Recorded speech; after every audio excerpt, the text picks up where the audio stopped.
नमस्ते विद्यार्थी मैत्रिणींनो, आपण जागतिकीकरण या घटकामध्ये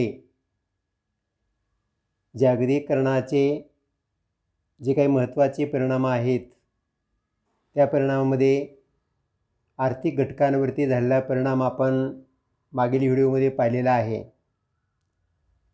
संपूर्ण जगाच्या आर्थिक परिस्थितीवरती, राजकीय घटकांवरती, सामाजिक घटक तसेच सांस्कृतिक घटक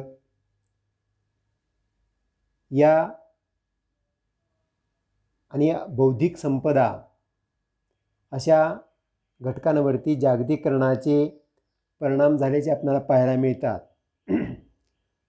त्यातला राजकीय क्षेत्रामध्ये जे काही बदल झालेले आपल्याला पाहायला मिळतात ते आज आपण पाहणार आहोत की जागतिकीकरणाच्या प्रक्रियेमुळे राजकीय घटकांवरती जे काही परिणाम झाले त्यामध्ये शासन संस्थांचे स्वरूप किंवा लोकशाहीचं जागतिकीकरण झाले असल्याचं आपल्याला पाहायला मिळतं। कारण 1989 मधली युरोपमधील क्रांती आणि सोव्हिएट रशियाचं विघटन, या सोव्हिएट रशियाच्या विघटनामुळं कम्युनिझमचा झालेला अंत, कारण साम्यवादी शासन संस्था ही लोकशाहीला पर्यायी शासन व्यवस्था म्हणून पाहिली जात होती, परंतु या कम्युनिझमचा झालेला अंत म्हणजे सोव्हिएट रशियाचं विघटन आणि 1989 मधली पूर्व युरोपमधील क्रांती या खऱ्या अर्थाने लोकशाहीच्या जागतिकीकरण करण्याच्या प्रक्रियेला महत्त्वाच्या घटना मानल्या जातात। या दोन घटनांमुळेच जागतिक लोकमत लोकशाहीला अनुकूल स्वरूपाचे बनले। ज्या ज्या राष्ट्रामध्ये अन्य शासन संस्थांचा अस्तित्व होत्या त्यामध्ये बदल होऊन अशा शासन संस्थांनी लोकशाही शासन व्यवस्था स्वीकारण्याचा प्रयत्न केला। त्याचं कारण की लोकशाही शासन संस्था ही व्यक्ती केंद्रित शासन संस्था मानली जाते। नागरी केंद्रित शासन आणि सुशासन या संकल्पनांना लोकशाही शासन व्यवस्थेमध्ये अनन्यसाधारण महत्त्व दिलं जातं, किंबहुना ते लोकशाहीचं प्रधान वैशिष्ट्य मानलं जातं। लोकशाही शासन व्यवस्थेमध्ये लोकसहभाग आणि लोकचळवळ या माध्यमातून कोणतेही प्रश्न, मूलभूत स्वरूपाचे प्रश्न सोडवले जाऊ शकतात। लोकसहभागी शासन संस्था म्हणून या व्यवस्थेकडे पाहिलं जातं। आणि व्यक्ती विकास म्हणजे समाज विकास, समाज विकास म्हणजे राज्य विकास, आणि राज्य विकास म्हणजे राष्ट्राचा विकास आपोआप साधला जाऊ शकतो, परंतु यासाठी प्रथमतः व्यक्तीचा विकास साधण्याची आवश्यकता असते। म्हणून व्यक्ती विकासाला महत्त्वाचं स्थान हे लोकशाही शासन व्यवस्थेमध्ये दिलं जातं, किंबहुना व्यक्ती विकासासाठी मूलभूत अधिकार आणि नैसर्गिक अधिकार हे व्यक्तीला प्राप्त करून दिले जातात। नैसर्गिक मानवी हक्क आणि मूलभूत अधिकारांच्या आधारे व्यक्ती आपल्या व्यक्तिमत्त्वाचा विकास साधू शकते आणि या व्यक्ती विकासातून मग राष्ट्राचा विकास आपोआप साधला जाऊ शकतो। यासाठी व्यक्ती विकास साधण्यासाठी त्या व्यक्तीला तशा प्रकारचे हक्क, स्वातंत्र्य आणि व्यक्तिमत्व विकासाची साधनं प्राप्त करून देण्याचा प्रयत्न हा लोकशाही शासन व्यवस्थेमध्ये केला जातो। किंबहुना या लोकशाही शासन व्यवस्थेमध्ये मतदार हा लोकशाहीचा सर्वश्रेष्ठ घटक मानला जातो। मतदार हा लोकशाहीचा आत्मा ठरतो, कारण ही मतदारांनी जे लोकप्रतिनिधी निवडलेले आहेत हेच लोकप्रतिनिधी शासन व्यवस्थेमध्ये सहभागी होतात, शासनाच्या निर्णय प्रक्रियेमध्ये सहभागी होतात आणि ते जनता आणि शासन या दोन घटकांमध्ये समन्वय साधण्याची महत्त्वपूर्ण भूमिका या लोकप्रतिनिधीकडून पार पाडली जाते. म्हणून असे लोकप्रतिनिधी हे आपल्या मतदारांना, नागरिकांना जबाबदार मानले जातात. जर त्या लोकप्रतिनिधींनी आपल्या मतदारसंघातील आपल्या मतदारांच्या भूमिकांचा, त्यांच्या मूलभूत समस्यांचा विचार जर केला नाही तर असे मतदार पुढील निवडणुकीमध्ये त्या उमेदवाराला मतदान करू शकत नाहीत. म्हणून आपण त्याला मतदार हा लोकशाहीचा राजा म्हटले, मतदार हा लोकशाहीचा आत्मा म्हटले. तोच लोकशाहीला प्रगतीच्या उंच शिखरावरती पोहोचवू शकतो. कारण योग्य प्रकारचे जर उमेदवार, कार्यक्षम लोकप्रतिनिधी किंवा विविध प्रकारची कौशल्य असणारे लोकप्रतिनिधी जर निवडले गेले आणि अशा लोकप्रतिनिधींच्या माध्यमातून शासन संस्थांना गतिमानता प्राप्त झाली किंवा शासन संस्था कार्यक्षमरित्या कार्य करू लागली तर जनतेच्या समस्यांचं निराकरण होणार आहे आणि ती शासन संस्था गतिमान बनल्यामुळे लोकशाही प्रगतीच्या उंच शिखरावरती पोहोचू शकेल. म्हणून लोकशाहीमध्ये मतदारांची भूमिका, त्याचं मताची भूमिका ही अत्यंत महत्त्वाची आहे. कारण त्याच्यावरतीच लोकशाहीचं यशापयश त्या ठिकाणी अवलंबून असल्याचं आपल्याला माहिती आहे. म्हणून नागरी समाजाचा सहभागावर लोकशाही व्यवस्थेमध्ये भर दिला जातो आणि कोणतेही सामाजिक प्रश्न सोडवण्यासाठी व्यक्ती स्वातंत्र्यामुळे, संघटना स्वातंत्र्यामुळे अशा संघटना आपल्या मूलभूत प्रश्नांच्या निराकरणासाठी लोकचळवळ उभारतात, संघटित बनतात आणि संघटित बनून ते शासन व्यवस्थेवरती प्रभाव पाडण्याचा, दबाव टाकण्याचा प्रयत्न करतात.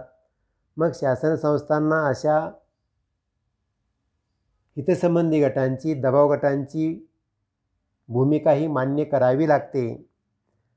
म्हणजे तिथं लोकसहभागाच्या माध्यमातून ते प्रश्न सोडवण्याचा प्रयत्न होत असल्यामुळे मतदार हा जागृत असणं, तो शासन व्यवस्थेवरती दबाव टाकण्यासाठी कार्यरत असणं हे आवश्यक मानलेलं जातं. म्हणून लोकशाही शासन व्यवस्थेबद्दल जागतिक लोकमत हे अनुकूल बनले आणि ज्या ज्या राष्ट्रामध्ये साम्यवादी शासन संस्था अस्तित्वात होत्या, राजेशाही अस्तित्वात होती, कम्युनिझमसारखी शासन व्यवस्था अस्तित्वात होती, त्या त्या राष्ट्रांमध्ये लोकशाही शासन संस्था स्वीकारल्याचं आपल्याला पाहायला मिळते. म्हणून आपण लोकशाहीचं जागतिकीकरण झालं असल्याचं आपल्याला म्हणावं असं वाटतं. त्यानंतर राजकीय क्षेत्रामध्ये दुसरा झालेला महत्त्वाचा बदल आहे ते म्हणजे राज्याचे स्थान. आता जागतिकीकरण प्रक्रियेमुळे राज्य ही शासन संस्था नष्ट होईल, राज्याचं महत्त्व राहणार नाही असं मानलं जातं. परंतु राज्य ही शासन संस्था व्यक्तीच्या आत्मीयतेमुळे, राष्ट्रीय भावनेमुळं, सार्वभौमत्वाच्या प्रक्रियेमुळं ती अबाधित राहू शकते. राष्ट्राभिमानाची भावना ही त्या राष्ट्राला एकात्मता प्राप्त करून देण्याच्या दृष्टिकोनातून, त्या राष्ट्राचं शांतता स्थापन करण्याच्या भूमिकेतून महत्त्वाची मानली जाते. म्हणून सार्वभौमत्व हे अंतर्गत बाबतीत असणं आवश्यक आहे किंवा बाह्य सार्वभौमत्व असण्याची आवश्यकता आहे. आणि म्हणून सार्वभौमत्व हे परिपूर्ण राज्याच्या संकल्पनेसाठी महत्त्वाचं मानलं जातं, कारण तो राज्याचा मूलभूत घटक आहे. आपण 11वीमध्ये राज्य ही सामाजिक संस्था स्थापन होण्यासाठी ज्या 4 मूलभूत घटकांची आवश्यकता असते ते आपण 4ही घटक पाळलेले आहेत. त्यातला लोकसमूह, भूप्रदेश, शासनसंस्था आणि सार्वभौमत्व. या सार्वभौमत्वामध्ये अंतर्गत सार्वभौमत्व आणि बाह्य सार्वभौमत्व या दोन्ही बाबतीत राष्ट्र स्वतंत्र असणं किंवा सार्वभौम असणं आवश्यक असतं. त्याशिवाय त्या राज्याला परिपूर्ण राज्याचा दर्जा प्राप्त होऊ शकत नाही. म्हणून राष्ट्रीय पातळीवरती एकात्मता ही त्या राष्ट्राच्या शांततेसाठी, राष्ट्र सुरक्षित राहण्यासाठी आणि राष्ट्राचा सर्वांगीण विकास साधण्यासाठी महत्त्वाचं मानलं जातं. त्यामुळं जागतिकीकरणाच्या प्रक्रियेमुळे राष्ट्र ही संकल्पना नष्ट न होता राष्ट्रीय संकल्पना व्यक्तीच्या एकात्मतेमुळं, आत्मीयतेमुळं टिकून आहे. कारण प्रत्येक व्यक्तीला आपल्या राष्ट्राबद्दल सार्थ अभिमान असतो आणि ही अभिमानाची भावना निश्चितच राष्ट्रसंकल्पना प्रबळ बनवते. कारण त्या राज्याच्या अधिकाराची ती जोडली जाते आणि म्हणून आपण इतर जे काही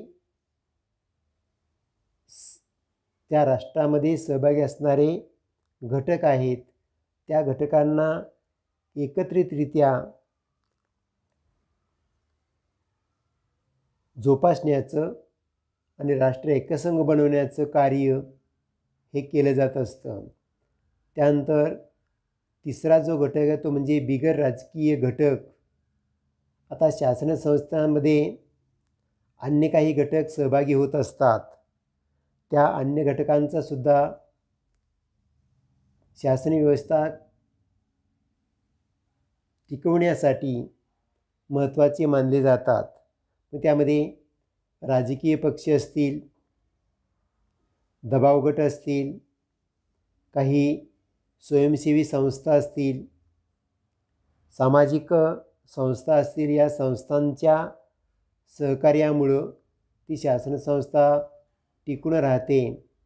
किंबहुना अशा सामाजिक संस्था किंवा स्वयंसेवी संस्था या मानवी समस्यांचं निराकरण करण्यासाठी प्राधान्य देत असतात. किंबहुना अशा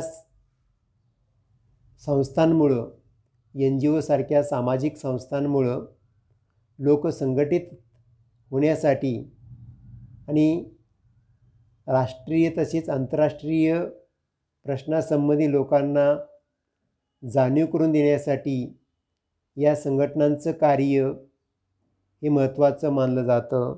म्हणून शासन संस्थांमध्ये स्वयंसेवी संस्था, दबाव गट, विविध सामाजिक संस्थांचं स्थान हे महत्त्वाचंच मानलं जातं.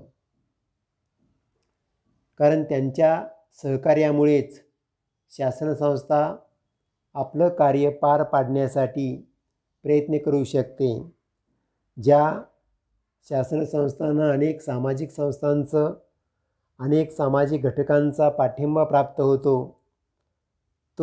तीच शासन संस्था अविरतपणे टिकू शकते किंवा चांगल्या प्रकारचं कार्य करू शकते. म्हणून सामाजिक संस्थांमध्ये किंवा NGO सारख्या संस्थांमध्ये, नॉन गव्हर्नमेंट ऑर्गनायझेशन, त्याला आपण NGO असं म्हणतो, की ज्या गव्हर्नमेंट संस्था नसतात, सामाजिक संस्था असतात, स्वयंसेवी संस्था असतात, परंतु या स्वयंसेवी संस्था काही राष्ट्रीय प्रश्नासंबंधी किंवा आंतरराष्ट्रीय प्रश्नासंबंधी लोकचळवळ उभारण्याचा, लोकांच्यामध्ये जागरूकता निर्माण करण्याचा प्रयत्न करत असतात. त्यामध्ये अम्नेस्टी इंटरनॅशनल आणि ग्रीन पीस मूव्हमेंटसारख्या संघटनांमध्ये दहशतवादी गट देखील बिगर राजकीय घटकांमध्ये सामील होत असतात. पर्यावरण संतुलन किंवा पर्यावरणाचा होणारा ऱ्हास ही जागतिक समस्या आहे आणि या जागतिक समस्येसंबंधी मानवांमध्ये जागरूकता निर्माण करण्याचं कार्य अशा संस्था करत असतात आणि पर्यावरण रक्षणाच्या दृष्टिकोनातून लोकमत जागृत करण्याचा प्रयत्न केल्यामुळे या स्वयंसेवी संस्थांचं कार्य हे निश्चितच त्या ठिकाणी महत्त्वाचं मानलं जातं. किंबहुना अशा स्वयंसेवी संस्थांना आंतरराष्ट्रीय स्वरूप प्राप्त होताना आपण पाहतोय.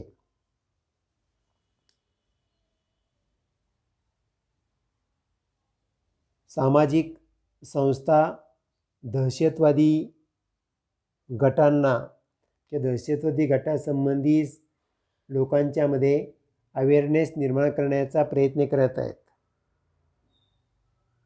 आणि म्हणून पर्यावरण रक्षणाच्या दृष्टिकोनातून ज्या समाजसुधारकांनी कार्य केलं, जे नेतृत्व कार्य करत आहेत, त्या नेतृत्वाचा उद्देश आणि त्यांची दिशा ही निश्चितच प्रेरणादायक स्वरूपाची मानली जाते. सुंदरलाल बहुगुणा हे पर्यावरणवादी समाजसुधारक, पर्यावरणासंबंधी समाजामध्ये जागरूकता निर्माण करण्यासाठी त्यांनी अविरतपणे प्रयत्न केले. नुकतंच सुंदरलाल बहुगुणा यांचं निधन झालेलं आहे पहा. तर वृक्ष संवर्धन आणि वृक्षासंबंधी लोकांच्यामध्ये निर्माण होणारी जागरूकता यासाठी त्यांनी केलेले प्रयत्न हे निश्चितच भारतासारख्या राष्ट्राला नव्हे तर सुंदरलाल बहुगुणांचं नेतृत्व हे आंतरराष्ट्रीय स्तरावरती पोहोचू शकलं ते केवळ पर्यावरणवादी भूमिकेतून त्यांनी केलेलं कार्य, पर्यावरणासंबंधी असणारी त्यांच्यामध्ये जाणीव आणि लोकांच्यामध्ये निर्माण केलेली चळवळ हा उद्देश निश्चितच स्वयंसेवी संस्थांसाठी किंबहुना राष्ट्रीय घटकांसाठी महत्त्वाचा मानला जातो. कारण अशा नेतृत्वामुळेच एक पर्यावरणासंबंधीची वेगळी दिशा, जागरूकता ही शासन संस्थांना प्राप्त होऊ शकते. त्यानंतर चौथा जो घटक आहे तो म्हणजे मानवी हक्क. मानवी हक्क आणि मूलभूत अधिकार हे व्यक्तीच्या व्यक्तिमत्व विकासासाठी महत्त्वाचे मानले जातात. परंतु या मानवी हक्कासंबंधीचा जो घटक आहे तो आपण उद्याच्या व्हिडिओमध्ये पाहणार आहोत. धन्यवाद.